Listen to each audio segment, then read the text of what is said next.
Meron siyang leather texture dito. Ayan, ang ganda guys. And very soft nung ano niya guys. Hi guys, especially sa mga naghahanap dyan ng wallet na perfect for their boyfriend, sa tatay nila, ayan, or sa sarili nila. Perfect for gift na rin. Ito guys, marirecommend ko sa inyo tong ang wallet for men from Bailey, and it comes with this color black. Ayan, yung binili ko. And meron siyang leather texture dito. Ayan, ang ganda guys. And very soft nung ano niya guys. May pagayto pa yung logo niya, gold. Combination siya guys ng coin purse and also ng compartment for cards, ATM cards, ganyan.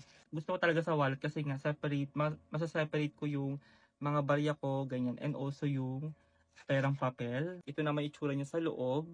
Then other small compartments dito. Tapos ito yung pinaka lagayin ng perang papel. Ayan guys. And meron siyang patatak na ganyan talaga. Ang ganda. So if you want this to also, aside from this black, may brown din. Ayan. So check na yung product link sa baba.